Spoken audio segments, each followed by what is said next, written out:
Hello friends, তোমাদের সকলকে দাদাদির চ্যানেলে স্বাগত। আজকে ক্লাস 11 ফার্স্ট সেমিস্টার পলিটিক্যাল সায়েন্সের সিলেবাস নিয়ে আলোচনা করব। দেখো, তোমরা সবেমাত্র মাধ্যমিক পরীক্ষা দিয়ে এবার ক্লাস 11-এ ভর্তি হবে। তাহলে দেখো, তোমাদের এখন নতুন সিস্টেমে অর্থাৎ সেমিস্টার সিস্টেমে পরীক্ষা হবে। আমি একটু সেমিস্টার সিস্টেমটা কি একটু বুঝিয়ে দিচ্ছি। দেখো, ক্লাস 11-এ তোমাদের দুটা সেমিস্টার থাকবে, একটা হচ্ছে ফার্স্ট সেমিস্টার, আরটা থাকবে সেকেন্ড সেমিস্টার। তাহলে ফার্স্ট সেমিস্টারে ক্লাস 11-এ তোমাদের 40-এ পরীক্ষা হবে।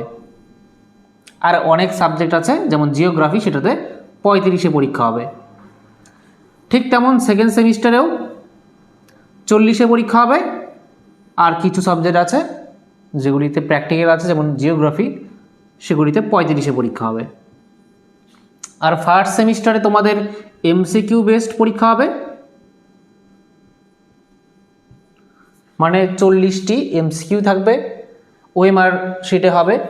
আর হচ্ছে সেকেন্ড সেমিস্টার, এটা তোমাদের আর কি 2 মার্কসের কোশ্চেন থাকবে, 4 মার্কসের আর 6 মার্কসের কোশ্চেন থাকবে এখানে, ঠিক আছে? ডেসক্রিপটিভ কোশ্চেন এখানে থাকবে।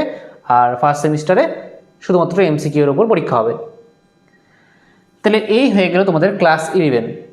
তাহলে যেই সমস্ত সাবজেক্ট, যেমন পলিটিক্যাল সায়েন্স, এই সাবজেক্টে ফার্স্ট সেমিস্টারে তোমাদের 40-এ পরীক্ষা হবে এমসিকিউ বেসড।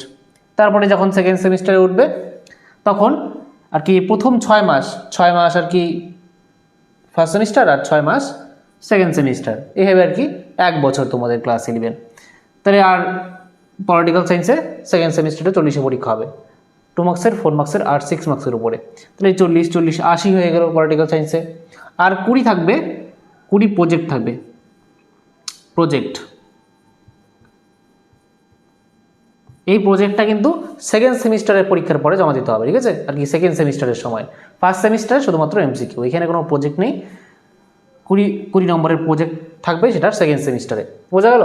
এরপরে যখন ক্লাস 12-এ উঠবে, তখন থার্ড সেমিস্টার আর ফোর্থ সেমিস্টার মিলে ক্লাস 12, ঠিক আছে? তাহলে এটা বুঝলে। তাহলে দেখো, ক্লাস 11-এ অনেকেই ভাবে যে ক্লাস 11-এ নাকি পড়তে হয় না, এমনিতে পাস করলেই হয়ে যাবে। তাহলে কিন্তু খুব ভুল করছো। জ্ঞান কোনোদিনও কিন্তু বিফলে যায় না। যারা এই ক্লাস 11-এ ফাঁকি দেবে, তারা কিন্তু ফাঁকে পড়ে যাবে। তোমার ভিত মজবুত হবে এখনই। ক্লাস 11-এ যা পড়বে, সেটা কিন্তু তোমার ফিউচারে অনেক কাজে লাগবে। পলিটিক্যাল সায়েন্স এমন একটা সাবজেক্ট, সেটা কিন্তু তোমার ভবিষ্যতেও কাজে লাগবে, যে কোনো চাকরি পরীক্ষায়, ঠিক আছে? তাহলে ক্লাস 11-এ কিন্তু একদম ফাঁকি দেওয়া যাবে না। আর আমি কিন্তু ক্লাস শুরু করে দেবো তোমাদের ক্লাস 1 এপ্রিল। 1 এপ্রিল থেকে এই ইউটিউব চ্যানেলে ফ্রি অফ কস্ট আমি কিন্তু ক্লাস আপলোড করা শুরু করব। এখন তোমরা স্ক্রিনের মধ্যে তোমাদের পলিটিক্যাল সায়েন্স অর্থাৎ রাষ্ট্রবিজ্ঞানের ফার্স্ট সেমিস্টারের সিলেবাসটা দেখে নাও। তাহলে তোমরা স্ক্রিনের মধ্যে তোমাদের সিলেবাসটা দেখতে পাচ্ছ, class 11 first semester political science syllabus. দেখো, তোমাদের 6টি অধ্যায় আছে। ফার্স্ট অধ্যায়ের নাম হচ্ছে একটি শাস্ত্র হিসেবে রাষ্ট্রবিজ্ঞানের প্রকৃতি ও পরিধি। এই অধ্যায়ে তোমাদের পড়তে হবে রাষ্ট্রবিজ্ঞানের সংজ্ঞা, রাষ্ট্রবিজ্ঞানের প্রকৃতি, রাষ্ট্রবিজ্ঞানের পরিধি। তারপরে দ্বিতীয় অধ্যায়, যার নাম হচ্ছে রাষ্ট্র, সংজ্ঞা ও বৈশিষ্ট্য। তো এখানে রাষ্ট্রের সংজ্ঞা, রাষ্ট্রের বৈশিষ্ট্য, এগুলি পড়তে হবে। নেক্সট তৃতীয় অধ্যায়, যার নাম হচ্ছে নাগরিকতা। এখানে তোমাদের পড়তে হবে নাগরিকতার অর্থ ও সংজ্ঞা, নাগরিকতা অর্জনের পদ্ধতি, অর্থাৎ কোন কোন উপায়ে আমরা নাগরিকতা অর্থাৎ সিটিজেনশিপ অর্জন করতে পারি। তারপরে নাগরিকতা বিলুপ্তির কারণ, তারপরে ভারতের সংবিধানে নাগরিকতা, এই সমস্ত কিছু পড়তে হবে। তারপরে তোমাদের চতুর্থ অধ্যায়, যার নাম হচ্ছে সংবিধানের ধারণা, সংজ্ঞা ও প্রকারভেদ। এখানে পড়তে হবে সংবিধানের সংজ্ঞা, অর্থাৎ সংবিধানটা কি, কাকে বলা হয়। তারপরে সংবিধানের প্রকারভেদ, যেমন লিখিত সংবিধান হয়, অলিখিত সংবিধান হয়, সুপরিবর্তনীয় সংবিধান হয়, দুষ্পরিবর্তনীয় সংবিধান হয়। তাহলে এই যে প্রকারগুলি সংবিধানের, এর সুবিধা আর অসুবিধা, অর্থাৎ লিখিত সংবিধানের কি সুবিধা কি অসুবিধা, অলিখিত সংবিধানের কি সুবিধা কি অসুবিধা, এগুলি ক্লাসে আমরা আলোচনা করব। নেক্সট পঞ্চম অধ্যায়, যার নাম হচ্ছে সংবিধান প্রণয়ন ও দর্শন। এই অধ্যায়ে আমরা পড়ব সংবিধানের কার্যাবলী, সংবিধান প্রণয়ন, ডক্টর বি.আর. আম্বেদকরের ভূমিকা, তারপরে প্রস্তাবনা, এর আদর্শ ও তাৎপর্য। নেক্সট বিশ্বের বিভিন্ন দেশের সংবিধানের বৈশিষ্ট্যসমূহের অন্তর্ভুক্তি, অর্থাৎ আমাদের যে ভারতের সংবিধান তৈরি হয়েছিল, সেটা বিভিন্ন দেশের সংবিধান থেকে কিন্তু কিছু কিছু গুরুত্বপূর্ণ বৈশিষ্ট্য আর কি গৃহীত হয়েছিল ভারতের সংবিধানে। তাহলে সেটা কোন কোন দেশ থেকে নেওয়া হয়েছিল এবং সেই বৈশিষ্ট্যগুলি কী কী, তা আমরা ক্লাসে আলোচনা করব। নেক্সট হচ্ছে ষষ্ঠ অধ্যায়, অর্থাৎ তোমাদের যে লাস্ট অধ্যায়, যার নাম হচ্ছে ভারতের সংবিধানের প্রধান বৈশিষ্ট্যসমূহ, অর্থাৎ ভারতের যে সংবিধান তার বৈশিষ্ট্য কী, ফিচার্সগুলি কী কী, যেমন বৃহত্তম সংবিধান, লিখিত সংবিধান, অংশত সুপরিবর্তনীয় এবং অংশত দুষ্পরিবর্তনীয়, তারপরে সংসদীয় শাসন ব্যবস্থা, যুক্তরাষ্ট্রীয় ব্যবস্থা, আধা যুক্তরাষ্ট্রীয় কাঠামো, মৌলিক অধিকার ও মৌলিক কর্তব্য, রাষ্ট্র পরিচালনার নির্দেশমূলক নীতিসমূহ, বিচার বিভাগীয় স্বাধীনতা, একক নাগরিকত্ব, দলত্যাগ বিরোধী আইন, সংরক্ষণ, সংখ্যালঘুর অধিকার, ধর্মনিরপেক্ষতা, সর্বজনীন প্রাপ্তবয়স্কের ভোটাধিকার, সংবিধানের প্রাধান্য। ঠিক আছে, তাহলে এই যে বৈশিষ্ট্যগুলি ভারতের সংবিধানের, এগুলি আমাদের ক্লাসে আলোচনা করতে হবে। ঠিক আছে, তাহলে এগুলি কিন্তু আমি আলোচনা করব। 1 এপ্রিল থেকে ক্লাস শুরু হচ্ছে, তোমরা কিন্তু থাকবে ক্লাসে।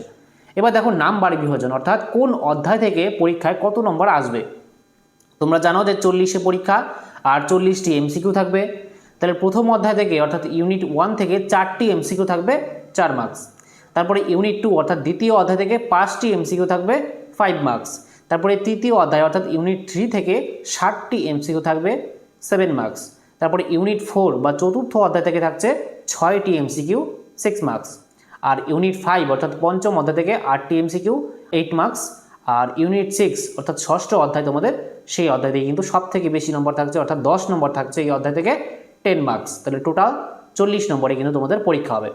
আর নিচে যে দেখতে পাচ্ছ WhatsApp channel, YouTube, Telegram, Facebook, Instagram, এগুলি তোমরা যদি ক্লিক করো তাহলে কিন্তু তোমরা সেখানে পৌঁছে যাবে।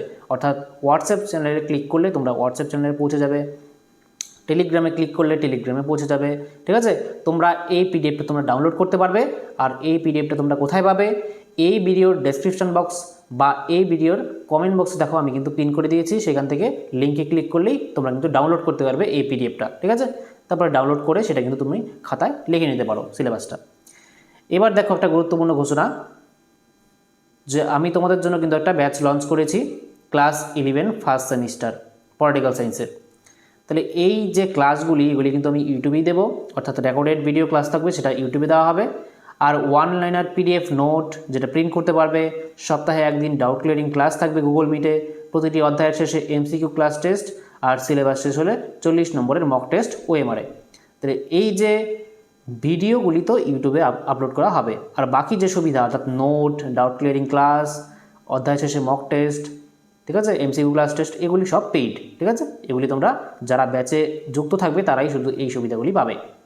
একদম কম ফিস 249 সম্পূর্ণ ফার্স্ট সেমিস্টারের জন্য। ঠিক আছে, একবার পেমেন্ট করতে হবে, পরে আর পেমেন্ট করতে হবে না, সম্পূর্ণ ফার্স্ট সেমিস্টার পড়তে পাবে। তাহলে যদি ব্যাচে যুক্ত হতে চাও তাহলে নিচের দেওয়া নম্বরে আমাকে হোয়াটসঅ্যাপে মেসেজ করবে 9883143673। ঠিক আছে, তাহলে এই ইউটিউব চ্যানেলের প্রথম হয়ে থাকলে অবশ্যই চ্যানেলটি সাবস্ক্রাইব করে অল বেল আইকনে ক্লিক করে রাখো। আর ভিডিওটা ভালো লাগলে অবশ্যই একটি লাইক করো, আর বন্ধুদের সঙ্গে শেয়ার করতে একদমই ভুলো না। তাহলে দেখা হচ্ছে নেক্সট ক্লাসে, ততক্ষণের জন্য বাই।